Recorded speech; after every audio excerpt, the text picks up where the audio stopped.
Hello friends, welcome to we cooks 17. ఇవాల్టి రెసిపీలో అత్తమ్మ నేర్పించిన అరటికాయ కర్రీ అండి. చాలా టేస్టీగా ఉంటుంది. ఒకసారి చూసేసేయండి. ఒక గిన్నెను తీసుకొని కొద్దిగా నీళ్లు, ఉప్పు వేసుకొని పక్కనుంచుకోవాలి. ఇక్కడ నేను ఒక పెద్ద సైజు అరటికాయతో చూపిస్తున్నానండి. పై పొట్టు అనేది మీరు మొత్తం పీల్ చేసేయకుండా నార అనేది ఈ విధంగా తీసుకోండి కొద్దిగా. ఎందుకంటే అందులో చాలా ఫైబర్ ఉంటుందండి, మనకి హెల్త్కి మంచిది. అరటికాయతో బజ్జీ ఫ్రై చేసేదానండి, కర్రీ ఎప్పుడు చేయలేదు. అత్తమ్మ చూపించారు. గ్రేవీ కర్రీ చాలా బాగొస్తుంది అరటికాయతో. రైస్లో కలుపుకోవడానికి చాలా బాగుంటుంది, ట్రై చేయమని. అప్పటి నుంచి ఇలానే చేస్తున్నానండి. మా పాపకి నాకు చాలా బాగా నచ్చేసింది. ఒకసారి మీరు కూడా తప్పకుండా ట్రై చేయండి. చూడండి, పై తొక్క అనేది ఈ విధంగా తీసేసుకొని సాల్ట్ వాటర్లో వేసి ఒకసారి బాగా కడిగేసేసి పెద్ద సైజు ముక్కలుగా కట్ చేసుకోవాలండి, చిన్న ముక్కలుగా కాకుండా. ఎందుకంటే అరటికాయ అనేది తొందరగా ఉడికిపోతుంది కదా. సో పెద్దగా వేసుకున్నామంటే మనకు మసాలా అంతా బాగా లోపలి వరకు బాగా వెళ్ళి తినేటప్పుడు టేస్టీగా ఉంటుందన్నమాట. చూస్తున్నారు కదా, ఈ విధంగా పెద్ద సైజుగా కట్ చేసేసుకొని ఒక 10 to 15 మినిట్స్ సాల్ట్ వాటర్లో వేసేసి బాగా ఒకసారి కడిగేసుకోండి. దాని తర్వాత కావాల్సిన ఇంగ్రీడియంట్స్ చూడండి. 2 పెద్ద సైజు ఉల్లిపాయలు, వెల్లుల్లిపాయ, కొంచెం కొత్తిమీర, కరివేపాకు, మీ గ్రేవీకి సరిపడినంతగా టమోటాలు తీసుకోండి.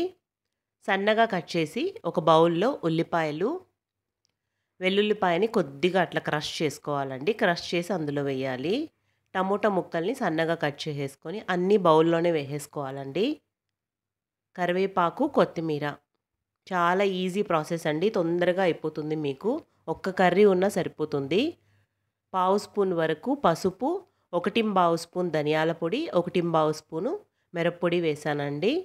మీ రుచికి సరిపడా ఉప్పు వేసేసుకొని నీళ్లు కొద్దిగా మునిగేంత వరకు వేసేసుకోండి. ముందుగా కట్ చేసి పెట్టుకున్న ఆ అరటికాయ ముక్కల్ని కూడా అన్నిటినీ వేసేసి ఒకసారి బాగా కలిపేసుకోండి. పాత పద్ధతి అండి ఇది, పాతకాలం పద్ధతి అన్నమాట. మొత్తం ఒకసారి బాగా కలిపేసుకొని ఇప్పుడు స్టవ్ ఆన్ చేసి మనం ఉడికించుకోవాలండి. అంతా ఒకసారి కలిపేసుకున్న తర్వాత, ముందంతా పెద్దవాళ్ళు ఇలానే చేసేవాళ్ళనమాట. అన్నీ ఉడికించేసుకొని తర్వాత వేయించుకునేవాళ్ళు.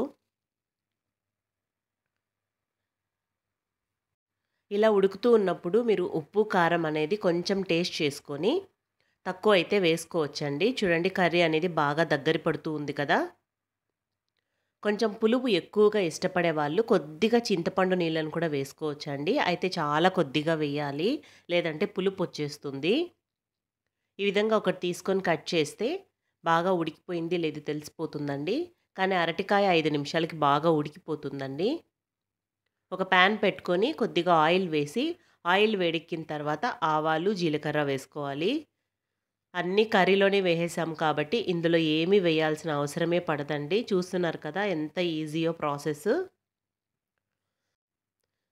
కానీ చాలా టేస్టీగా ఉంటుందండి. తప్పకుండా ఒకసారి మీరు కూడా ట్రై చేస్తారు కదూ. ట్రై చేసిన తర్వాత ఒకసారి కమెంట్ చేయండి మీకెలా కుదిరింది అనేది. చూడండి, గ్రేవీ అనేది ఉడికిన తర్వాత ఎంత బాగొస్తుందో. టమోటాలు అవంతా ఎక్కడ కనిపించడం లేదు కదండి. చాలా బాగుంటుందండి. మీకు కొంచెం గ్రేవీ ఎక్కువగా కావాలి అనుకుంటే కొంచెం అది తడిగా లూజ్గా ఉన్నప్పుడే ఆఫ్ చేసేసుకోండి. లేదంటే ఇంకొంచెం దగ్గరికి పెట్టేసుకొని ఈ విధంగా ఆయిల్ బయట వచ్చేంత వరకు ఫ్రై చేసుకొని పెట్టుకోండి. రైస్లోకి చాలా బాగుంటుందండి. తప్పకుండా ఒకసారి ట్రై చేయండి. చూడండి, గ్రేవీ అనేది ఎంత బాగా కనిపిస్తుందో. ఒట్టి కర్రీనే తినేస్తారండి, అంత బాగుంటుంది. అరటికాయకి మసాలా అనేది బాగా పట్టి, మామూలుగా అరటికాయ అనేది చప్పగా ఉంటుంది కదా మనం ఫ్రై చేసిన. సో ఈ విధంగా ఒక్కసారైనా ట్రై చేయండి. సో వీడియో నచ్చితే లైక్ చేసేయండి, సబ్స్క్రైబ్ చేసేయండి. థ్యాంక్స్ ఫర్ వాచింగ్ అండి.